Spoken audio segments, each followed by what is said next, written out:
बचाइए बचाइए बचाइए बचाइए बचाइए बचाइए बचाइए, मुझे क्षमा कर दे, मुझसे त्रुटि हो गई। क्षमा करें महाराज, क्षमा करें, क्षमा करें महाराज, क्षमा करें। जब से आपने महारानी का त्याग किया है, तब से मेरे पति आत्मग्लानि में दिन भर दिन घुट घुट के जी रहे। महाराज, मैंने उनको क्षमा कर दिया महाराज। वो आपसे क्षमा मांगना चाहते हैं महाराज, पर आपसे दृष्टि मिलाने की शक्ति नहीं है उनके पास महाराज। इस वजह से वो आपसे क्षमा मांगने नहीं आ पाए महाराज। जब तक आप इन्हें क्षमा नहीं करेंगे, तब तक ये अयोध्यावासी भी इन्हें क्षमा नहीं करेंगे महाराज। आप क्षमा कर दीजिए महाराज। देखिए इनका क्या हालत कर दिया इन लोगों ने महाराज।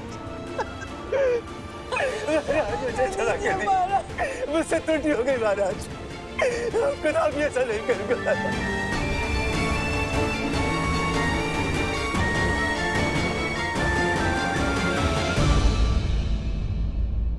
उठिए देवी, उठो। इन नगरवासियों का कोई अपराध नहीं है, इन्होंने कोई दोष नहीं किया है। मैं जानता हूं महाराज, मैं इसी योग्य हूं, मुझे क्षमा कर दीजिए महाराज। मेरी मति भ्रमित हो गई थी महाराज, मुझे क्षमा कर दीजिए प्रभु, मुझे क्षमा कर दीजिए। मैं तुम्हें क्षमा करता हूं वस्त्रक, किंतु क्षमा के साथ साथ दायित्व भी आता है। मैं आज तुम्हें एक दायित्व सौंपता हूं कि तुम ना केवल अपनी पत्नी को सम्मान सहित अपने जीवन में सम्मिलित करोगे, बल्कि अपने राज्य की रक्षा भी करोगे। ये ध्यान रखोगे कि लोक अपवाद से कोई भी किसी भी तरह प्रभावित ना हो।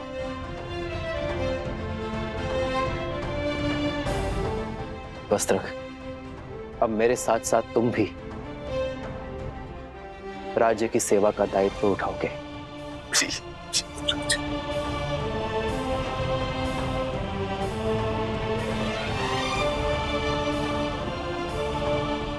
मैं जानता हूं आप सभी व्याकुल हैं,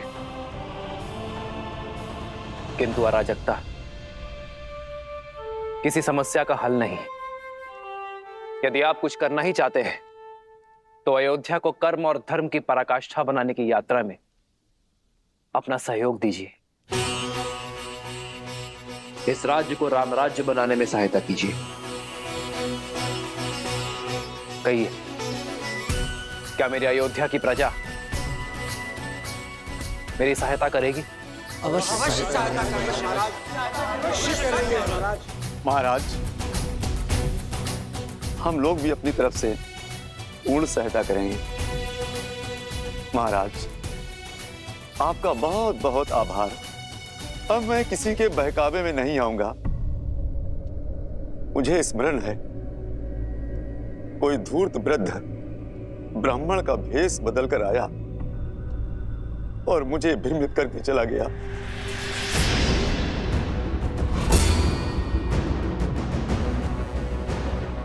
वस्त्रक, किस वृद्ध ब्राह्मण के बारे में कह रहे हो तुम? कौन है वो, कहां रहता है, बताओ मुझे। मैं उसे घसीट कर यहाँ इस सभा में लेकर आऊंगा। जिसने मेरी भाभी मां पर इतना बड़ा लांछन लगाया है, उसे तो पाताल से भी घसीट कर लाएगा ये लक्ष्मण। लक्ष्मण, संदेह फैलाने वाले को पकड़ने का कोई औचित्य नहीं है। औचित्य है महाराज। ये वही व्यक्ति है जिसके कारण आपने मेरी भाभी मां को वनवास दे दिया है। हमारा समस्त परिवार तार-तार हो चुका है और आप कह रहे हैं कि उसका सत्य जानकर भी इतने शांत कैसे रह सकते हैं आप? यही तो वो व्यक्ति चाहता है कि हमारा बल, हमारा श्रम हम व्यर्थ करें।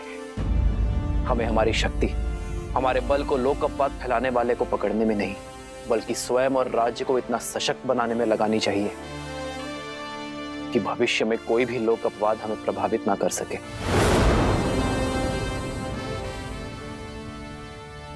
परंतु मैं तो उस पापी को खोज कर रहूंगा जिसके कारण मेरी भाभी मां को उन्हें वनवास का दंश सहना पड़ा।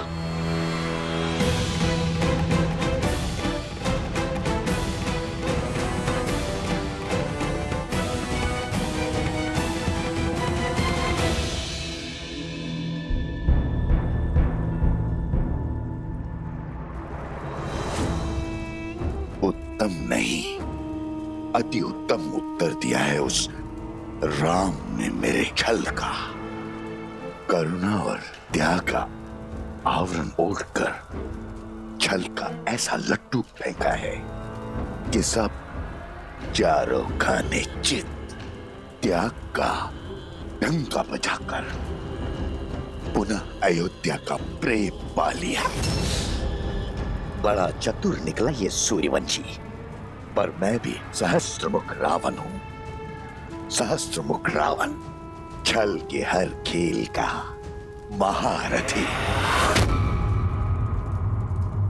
तो बातें ही बनाते रहेंगे या दिखाएंगे जौहर अपना?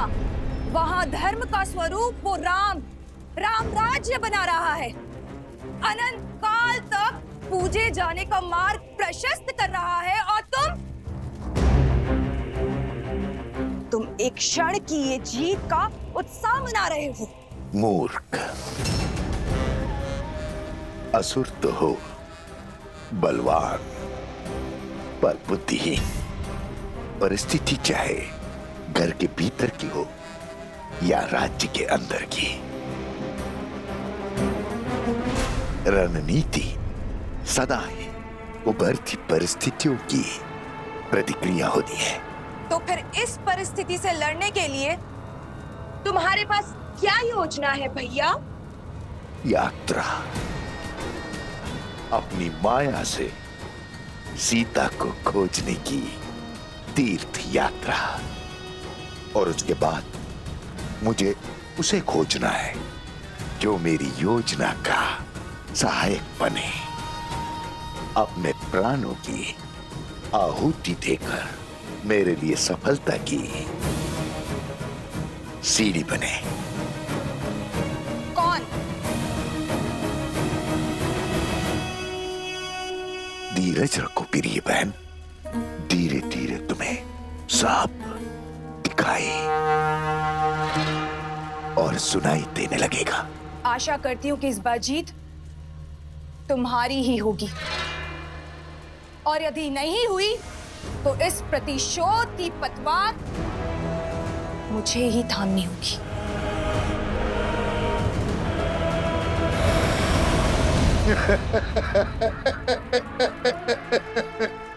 भावुक हो गई प्रिय बहन, भावुक हो गई। किंतु बहन, युद्ध भावनाओं से नहीं, युक्ति से लड़े जाते हैं। युक्ति से यात्रा आरंभ हो।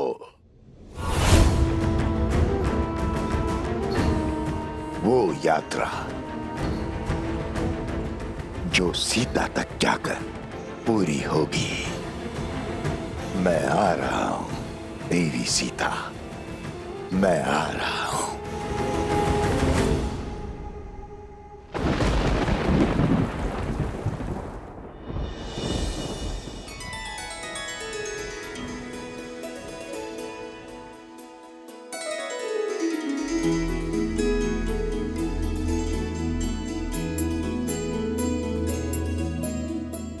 कह नहीं सकते, किंतु अपनी माता की हर बात अवश्य सुनते हो तुम दोनों, है ना?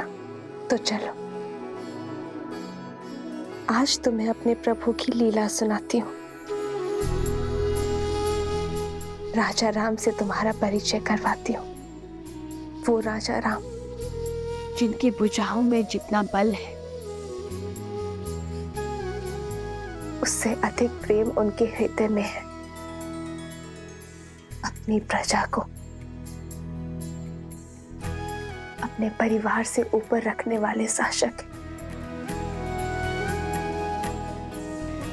और स्मरण रहे, पथ चाहे कितना भी कठिन क्यों ना हो, यदि उनके दिखाए धर्म पथ पर चलोगे तो सदा हल पाओगे।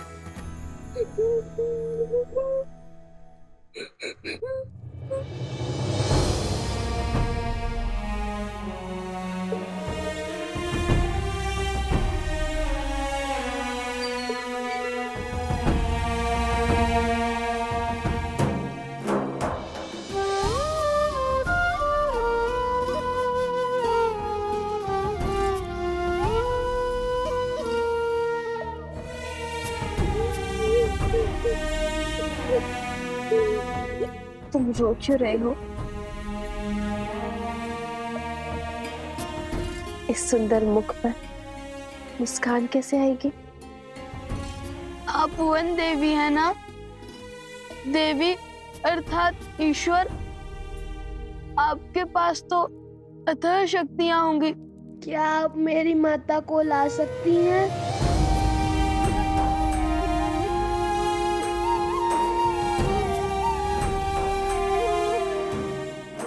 कुमुदनी,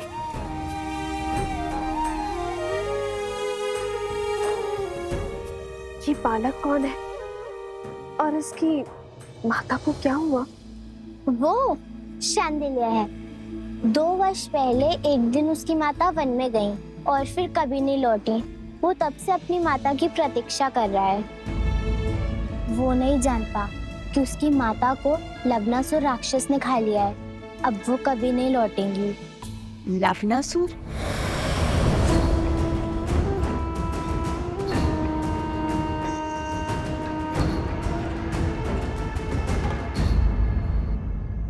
पुत्र अर्जुन,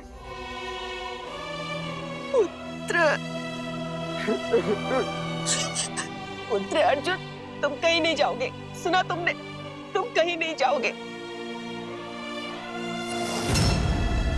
क्षमा करना बहन, मैं विवश हूँ। हर अमावस्या को हमारे गांव से उस दुष्ट लवणासुर को किसी की बलि देनी पड़ती। इस बार तुम्हारे घर की बारी। इकलौता पुत्र है मेरा, इसको बलिदान कैसे दे दूं? इसकी मृत्यु से मेरा पूरा वंश नष्ट हो जाएगा। मुखिया जी, कुछ तो कीजिए। कुछ नहीं हो सकता आर्या, फिर भी तुम कहते हो तो मैं प्रयास करता हूँ। कोई है? अरे है कोई जो पुत्र अर्जुन के स्थान पर अपना बलिदान देने को सज्ज हो?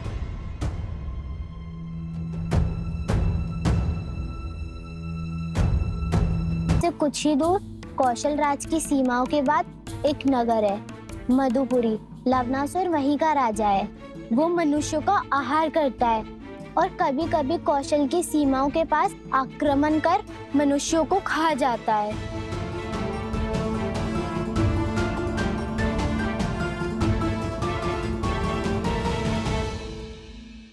तुम मेरी एक सहायता करोगी? देखा, मैंने कहा था। चलो पुत्र, और कोई उपाय नहीं। मैं हूं ना।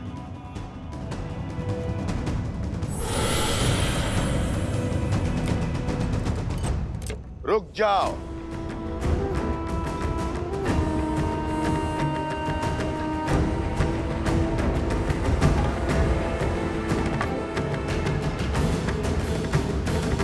चला जाता हूं।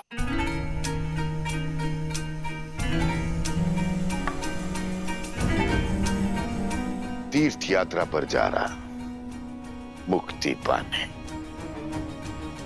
अच्छा अवसर प्राप्त हुआ है। मुझे जीवन से कोई मोह नहीं है।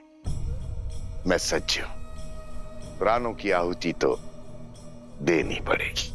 धन्य हैं आप। आप जैसे महापुरुष कहाँ मिलते हैं संसार में।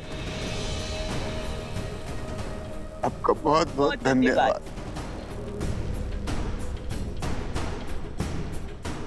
आओ मित्र।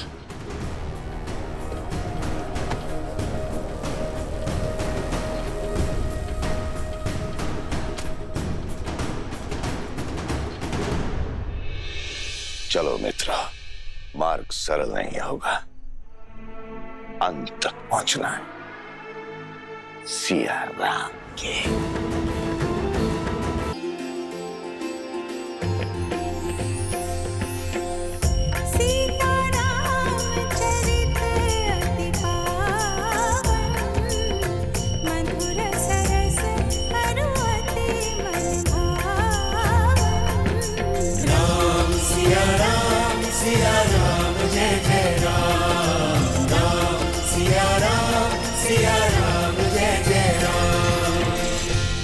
जब पता होगा कि आपने भोजन किया है,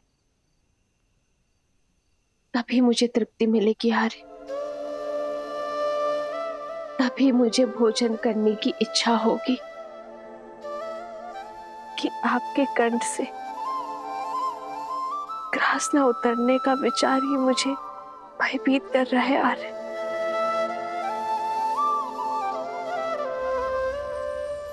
श्री राम, श्री राम।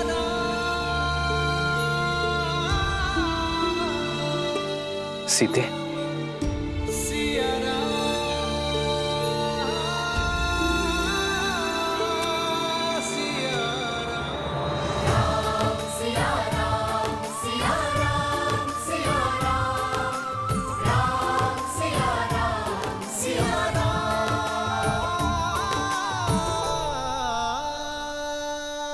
कब तक स्वयं को भूखा रखेंगे आर्य? जब तक ये ना जान जाओ कि मेरी सीता ने भोजन किया है या नहीं। कभी आपसे पहले भोजन किया है मैंने? इसीलिए तो सीते। आर्य, जब दो लोगों में गहन और सच्चा प्रेम हो तो वो एक दूसरे का प्रतिबिंब बन जाते हैं। एक दूसरे से दूर होकर भी एक दूसरे से अलग नहीं हो पाते। एक का सुख दूसरा अनुभव करता है, एक का दुख दूसरे को व्याकुल करता है। आर्य, यदि आप सुखी नहीं रहेंगे, जीवित रहने का मार्ग नहीं खोजेंगे, तो मैं सुख के साथ अपना जीवन कैसे व्यतीत कर पाऊंगी आर्य? मेरे लिए, मेरे गर्भ में पल रही संतान के लिए आपका सामान्य होना आवश्यक है आर्य। इसलिए स्वयं को क्षमा कर दीजिए। भाग्य के इस लेख को स्वीकार लीजिए आर्य, और हमारे वियोग को एक नए सौभाग्य का प्रारंभ समझकर आगे बढ़िए। ये मस्तिष्क तुम्हारी कही हर बात मानता है सीते, पर इस मन का क्या करूं? जैसे मैं अपनी संतान के स्वास्थ्य, उसके सुख के लिए तत्पर हूं, वैसे ही आपको आपकी संतान, अयोध्या की प्रजा के बारे में सोचना होगा आर्य। आपके भूखे रहने से उन्हें सुख नहीं मिलेगा आर्य।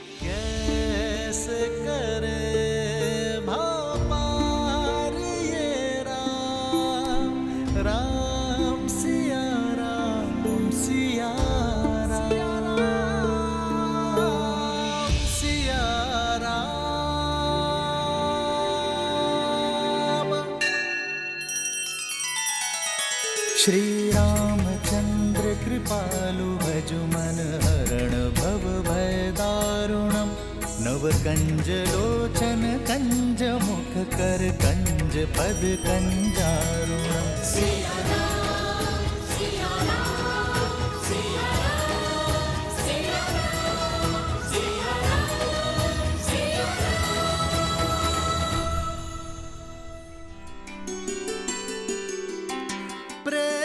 समर्पण करुणा ज्ञान से है भरा दो प्यारा नाम।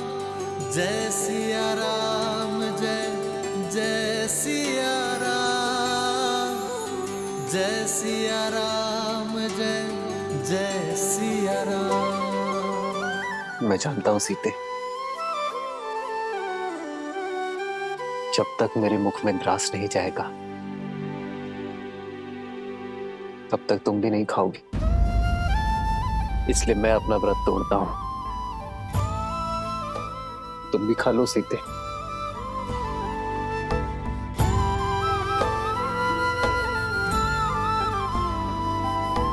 राम सिया राम, सिया राम, जय जय राम। राम सिया राम, सिया राम, जय जय राम।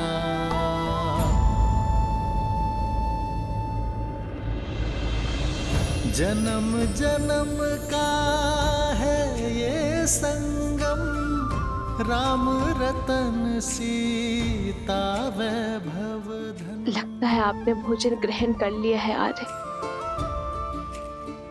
अब मैं भी भोजन कर सकती हूँ। एक है पौरुष, एक समर्पण, एक है रूप तो दूजा दर्पण। राम है लोचन सीता दृष्टि, राम है बादल सीता वृष्टि।